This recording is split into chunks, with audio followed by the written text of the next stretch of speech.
Welcome to Tape 3, as we continue our review of the Montessori curriculum.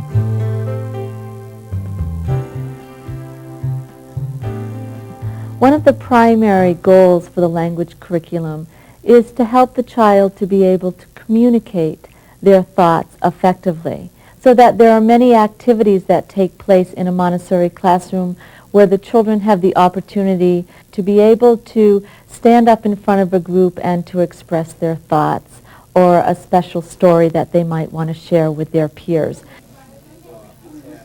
Dr. Montessori recognized this and that she developed materials which would assist children in being able to understand the spoken language and to understand the sounds of their language. In order to help the child with this, she designed a material which is called the sandpaper letters.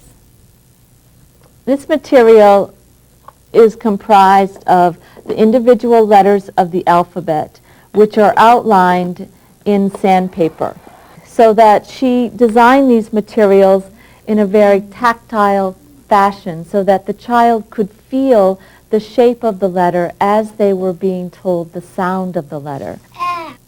So that she felt that by doing that it helped the child to remember the shape of the letter, to have that muscular memory of the particular shape of the letter. The activity is to trace the letter and to give the sound.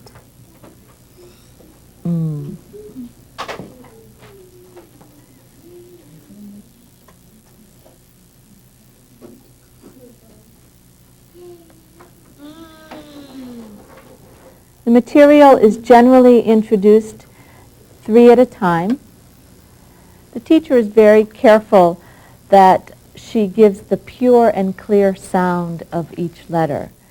And so the child hears that, so that the activity is designed so that the child will associate a sound to a symbol, so that it gives the child a very strong phonetic base from which their reading will develop.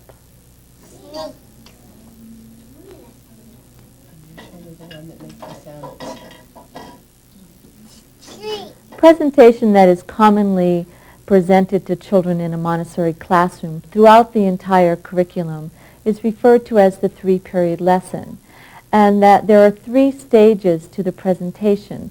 The first stage is naming the 3 things that you are teaching to the child. So with the use of the sandpaper letters, I'd demonstrate the 3-period lesson.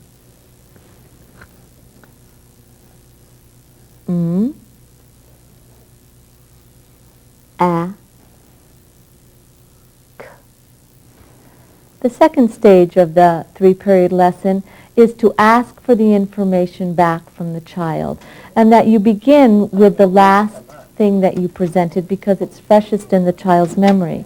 So I would say to the child, can you show me K? Can you show me Can you show me A?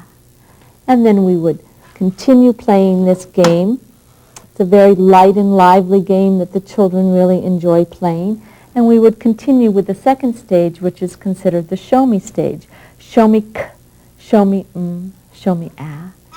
The final stage of the 3-period lesson is the stage where you ask for the information and you ask the child to identify what is this, and what is this. That the teacher is very careful not to move to that 3rd period until they know that the child very clearly understands the information. The next material that the child would experience in the language curriculum would be the movable alphabet. And that the teacher would begin by inviting the child to the activity and looking at the letters in the box and finding the letters that they know.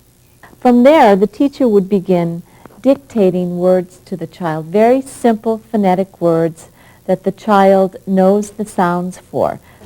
We've just made the word pig. We found all the sounds that make the word pig. The beauty of this material is that at some point in time, the child is going to read this word, and that when they get to that point, that is their bridge to reading, and that the child has crossed that bridge on their own. To summarize, the language curriculum focuses on the child's ability to write and subsequently read by associating sounds with the appropriate letters and words.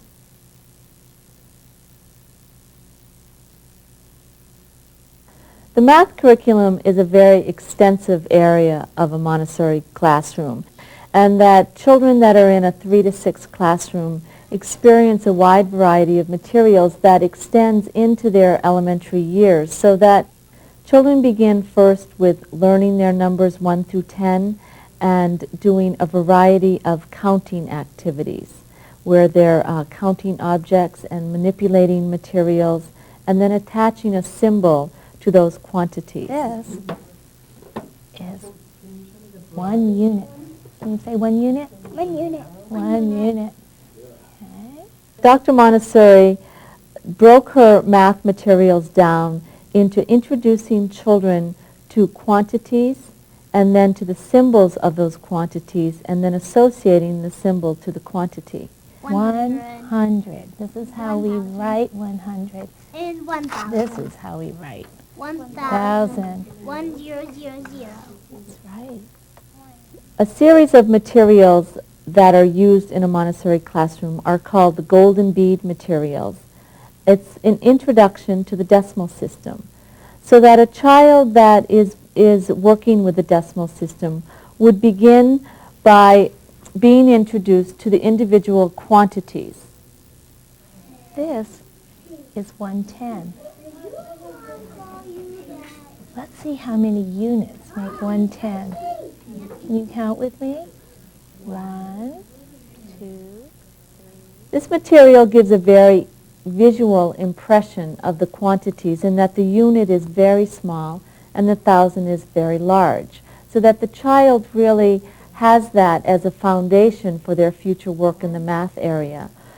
Once the child understands these quantities and the names for the quantities, they are then introduced to the symbols for those quantities. This says 1, this says 10, this says 100, this says 1,000.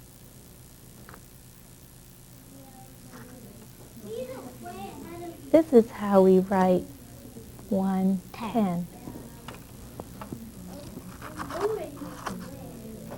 Maybe. And what do you think this one might be? And the final step would be associating the quantity to the symbol, so that we would show the child that this is 1 unit and this says 1 unit. This is 110. This says 10. This is 100. This says 100.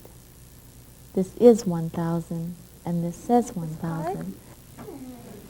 And what did you bring over? 100. What have we got left? 1,000. And can you find the quantity? And what did you bring? 1,000. So you see how we... So that from here, the child would begin to explore and create 2, 3, 4-digit numbers, and then begin the operations of adding those numbers together, multiplying, subtracting, and dividing those numbers. To summarize, the math curriculum focuses on the child's ability to understand the basic relationship between numbers.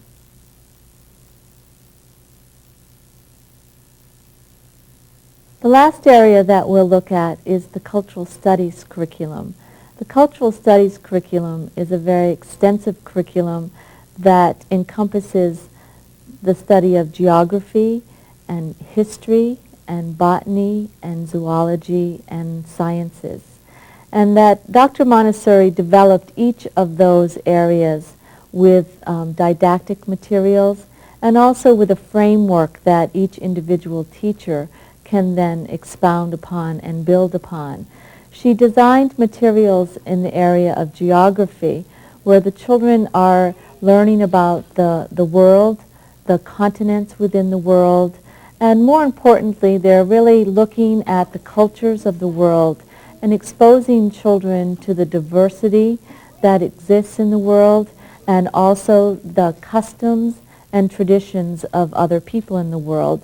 So that oftentimes in a Montessori classroom, you will see that there are units taking place where the children are really exploring the culture of a particular country, that they will prepare and serve a luncheon that is based on the traditional foods of that country, that they will dress in the traditional dress of the people, and to begin to really gain an appreciation of how big the world is and that there is much diversity and much enrichment in the world beyond where they live.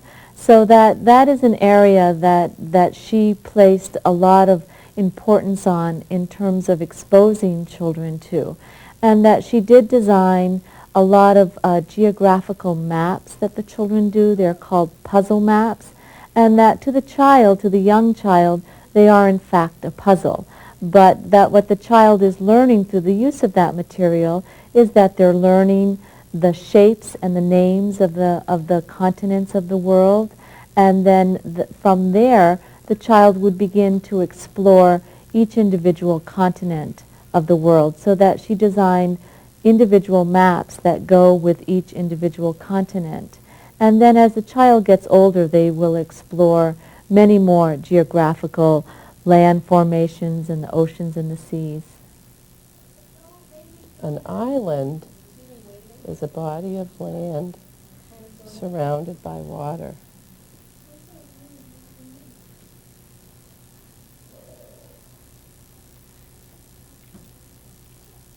The children really develop a very strong foundation of knowledge for their future learning. Sometimes we make a flat map. Is the earth flat? To summarize, the cultural studies curriculum focuses on the child's ability to understand their relationship to the world around them.